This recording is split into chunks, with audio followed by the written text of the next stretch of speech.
Ya, pesawat CN235 cuma punya 3 seri, tapi justru dipakai lebih dari pertama adalah CN235 seri 100. Masih tahap awal, jumlahnya terbatas. Ini adalah pesawat CN235 karya anak bangsa PT Dirgantara Indonesia. Pada awalnya,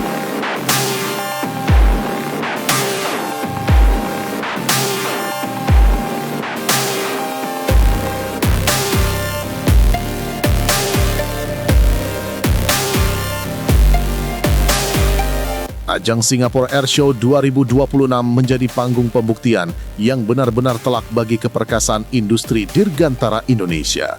Di saat negara tetangga seperti Malaysia masih berkutat dengan mimpi memiliki mobil nasional atau pesawat nasional yang tak kunjung benar-benar terbang tinggi, PT Dirgantara Indonesia (PTDI) justru melangkah jauh dengan aksi nyata.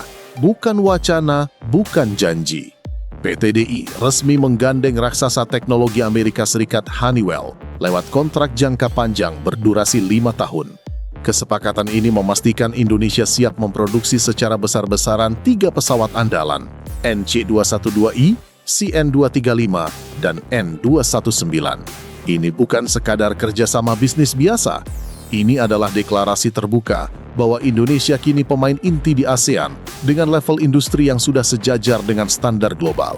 Tak heran jika kabar ini langsung membuat negara jiran auto kena mental. Selama bertahun-tahun mereka ingin meniru jejak Indonesia dalam membangun industri pesawat terbang mandiri, namun hingga hari ini masih terjebak sebagai konsumen atau paling jauh sekadar perakit komponen kecil. Saat PTDI mampu mengunci kesepakatan strategis dengan Honeywell untuk mengamankan sistem avionik dan komponen vital, negara tetangga hanya bisa gigit jari menyaksikan Indonesia semakin menjauh dalam perlombaan teknologi dirgantara. Ya, pesawat CN235 cuma punya 3 seri, tapi justru dipakai lebih dari 20 negara di dunia. Jawabannya sederhana, karena sejak awal CN235 tidak dirancang sebagai pesawat spesifik.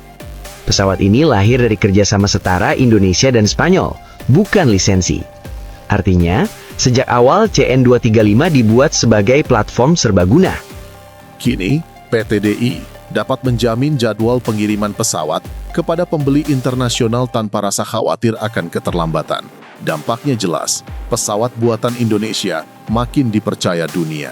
Kontras dengan kondisi industri di negara tetangga yang masih bergantung penuh pada impor dan tidak memiliki kendali atas rantai pasoknya sendiri. Disinilah perbedaan mentalitas terlihat jelas. Indonesia membangun ekosistem industri, sementara yang lain masih sibuk membangun wacana. Pertama adalah CN235 seri 100, masih tahap awal, jumlahnya terbatas, dan jadi fondasi desain. Lalu datang seri paling sukses, CN235 seri 110 atau 200. Pesawatnya sama, hanya beda penamaan antara Indonesia dan Eropa. Satu platform, banyak peran. Bisa jadi pesawat angkut, patroli laut, SAR, intelijen, bahkan anti kapal selam. Terakhir, ada CN235 seri 300, lebih modern, payload lebih besar. Dan dari sinilah lahir penerusnya, C295. Jadi, CN235 bukan soal jumlah seri, tapi soal satu desain yang bisa menyesuaikan kebutuhan banyak negara. Fokus kerjasama ini diarahkan pada penguatan 3 kuda perang Indonesia, NC212I, CN235, dan si kecil cabai rawit N219 Nurtanio. NC212I dan CN235 sudah lama menjadi legenda yang digunakan berbagai angkatan udara di dunia. Dengan integrasi teknologi navigasi Honeywell, performa kedua pesawat ini akan semakin modern, gahar, dan kompetitif. Ini membuktikan bahwa Indonesia bukan hanya mampu membuat kerangka pesawat, tetapi juga sanggup mengintegrasikan teknologi kelas dunia ke dalam produknya. Negara tetangga yang masih sibuk membeli lisensi asing, tentu hanya bisa iri melihat CN235 buatan Bandung, warawiri di langit internasional. Yang paling membanggakan adalah masuknya N219 Nurtanio dalam kesepakatan ini. Pesawat perintis hasil rancangan murni insinyur Indonesia ini mendapatkan suntikan teknologi terbaik, menjadikannya raja di medan sulit dan wilayah terpencil. Ironisnya, di kawasan yang sama, beberapa negara tetangga berkali-kali lantang berteriak ingin membuat pesawat nasional, namun pada akhirnya kembali membeli produk impor. N219 menjadi tamparan keras bahwa kemandirian teknologi bukan lahir dari slogan politik, melainkan dari riset panjang dan kerja puluhan tahun. Ini adalah pesawat CN-235 karya anak bangsa PT Dirgantara Indonesia. Pada awalnya, pesawat CN-235 dikembangkan untuk penumpang sipil. Hal ini terjadi pada tahun 1980 saat PT DI masih bernama Industri Pesawat Terbang Nusantara atau IPTN. CN-235 banyak mengalami perubahan dalam perkembangannya. Beragam varian kian bermunculan dengan jumlah penumpang yang terus meningkat. Hingga kemudian hadir CN-235 MPA, CN-235 330 Phoenix, hingga CN-235 330 Gansip untuk versi militernya. Kerjasama dengan Honeywell ini gagal ditiru oleh negara sebelah. Hal yang menjadi alasan banyak perusahaan negara kemudian memesannya untuk penerbangan komersial atau militer karena pesawat ini dibekali 2 mesin turbo sehingga tangguh di segala kondisi. Akan tetapi, varian tercanggih CN-235 bukanlah milik Indonesia melainkan punya Turki. Turki membeli CN-235 varian basic ke PT DI, namun setelah itu diubah menjadi Meltem 2. CN-235 Meltem 2 membawa berbagai macam sensor pelacak paling mutakhir.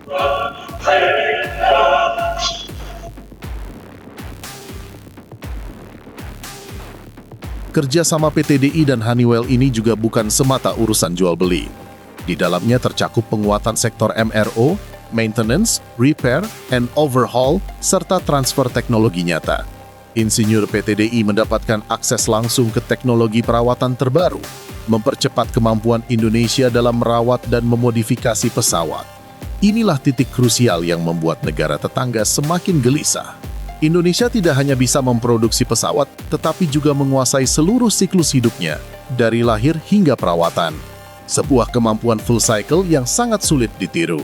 Transfer pengetahuan yang berjalan nyata ini memperlebar jarak kualitas SDM antara Indonesia dan Malaysia.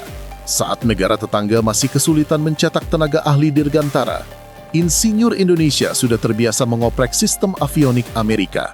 PT DI menegaskan posisinya bukan sebagai tukang rakit, melainkan mitra strategis teknologi tinggi. Inilah fondasi negara maju yang sedang dibangun dan sayangnya gagal diikuti oleh negara sebelah. Pada akhirnya, kontrak PT DI Honeywell di Singapura menjadi tonggak sejarah yang menegaskan bahwa Indonesia adalah Raja Dirgantara Asia Tenggara. Kita tidak lagi sekadar bermimpi, tapi sudah berlari kencang dalam memproduksi, merawat, dan mengekspor pesawat canggih ke dunia. Negara tetangga boleh saja iri atau mencoba meniru. Namun tanpa fondasi industri dan SDM sekuat Indonesia, mereka hanya akan terus menjadi penonton di pinggir landasan pacu. Gimana menurut kalian, Sobat Dirgantara? Bangga nggak melihat pesawat buatan Bandung makin canggih dan mendunia?